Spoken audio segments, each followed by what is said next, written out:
Ja, hallo, hier ist Stefan aus Panama. Ich bin gerade von meinem Urlaub in Unterfranken zurück nach Panama gekommen. Bei jedem Wechsel zwischen den Kulturen springen einem die Unterschiede besonders stark ins Auge. Deshalb soll es im heutigen Video um meine Erfahrung mit dem umgekehrten Kulturschock gehen. Das heißt, welche Dinge stechen mir nach 3 Jahren in Panama besonders stark ins Auge, wenn ich zu Besuch nach Deutschland komme. Das Video im Hintergrund zeigt die Fahrt auf der Cinta Costera und dem Corredor Sur in Richtung Flughafen.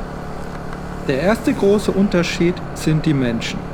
Nach meinem ersten Jahr in Panama kam ich nach Deutschland, um Freunde und Familie zu besuchen.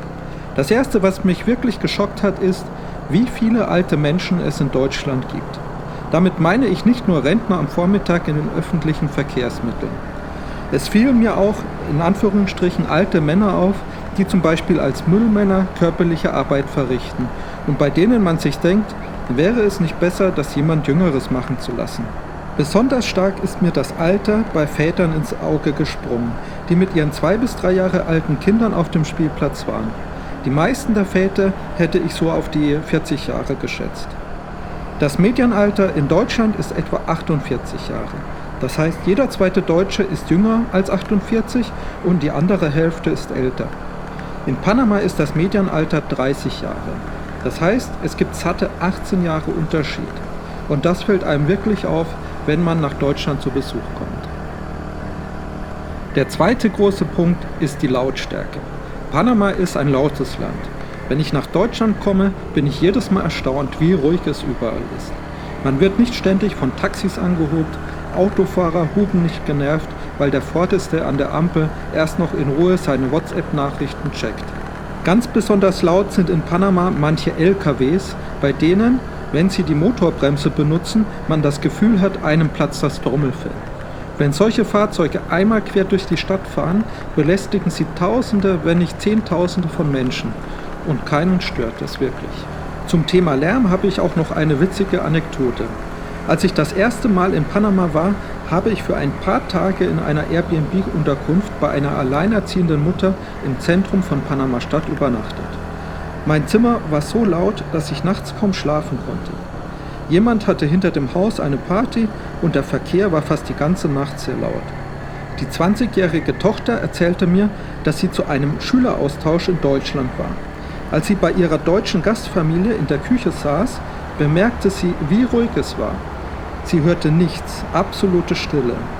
Und dann passierte es. Zum ersten Mal in ihrem Leben hörte sie ihren Bauch Geräusche von sich geben. Mittlerweile habe ich mich an die Lautstärke in Panama gewöhnt. Aber wenn ich zu Besuch nach Deutschland komme, fällt es mir jedes Mal wieder extrem auf, wie ruhig Deutschland ist. Der dritte und letzte Punkt sind gesellschaftliche Themen. Bei meinem jetzigen Besuch fiel mir besonders auf, wie stark der Unterschied zwischen Deutschland und Panama bei gesellschaftlichen Themen ist. Globale Themen wie der Krieg in der Ukraine, der Klimawandel oder Feminismus sind natürlich auch in Panama präsent. Allerdings wird man meiner Meinung nach viel weniger aufdringlich im Alltag damit konfrontiert. Man könnte es mit einem Beben in Europa oder den USA vergleichen, bei dem vom ausgelösten Tsunami nur die Ausläufer bis nach Panama kommen. Dieses Jahr fiel mir auf, wie stark man in Deutschland auf allen Kanälen von früh bis abend beschallt wird, um die einzelnen Themen zu pushen. Wenn man nur Deutschland kennt, könnte man meinen, dass diese Themen auf der ganzen Welt ähnlich stark wahrgenommen werden. Es reicht bis in den Supermarkt, wo viele Produkte dem aktuellen Trend nach beworben werden. Am erstaunlichsten fand ich es bei der Verpackung von Hundefutter. Gesunde Ernährung wie Vollkorn- und Fünfkorn-Müsli spielen in Panama keine nennenswerte Rolle.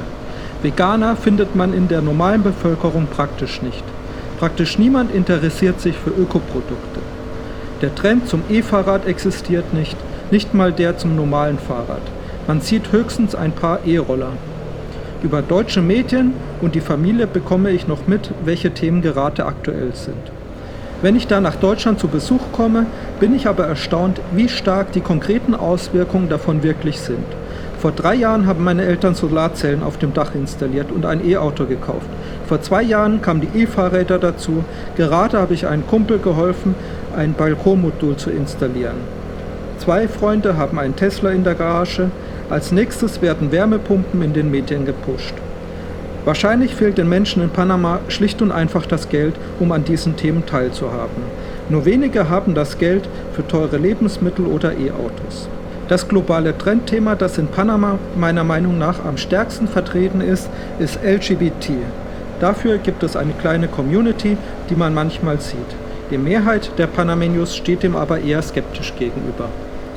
So, das waren meine 3 Beispiele, wie mich der umgekehrte Kulturschock in Deutschland getroffen hat.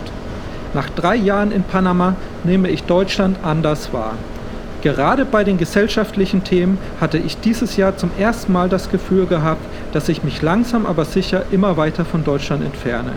Ich komme mir vor wie jemand, der die Entwicklungen von außen interessiert betrachtet, ohne Teil davon zu sein. Eigentlich ist das ganz angenehm. Ich bin schon gespannt, was man im nächsten Jahr haben oder machen muss. Vielen Dank fürs Einschalten. Ich hoffe, es war interessant. Bis zum nächsten Mal. Ciao.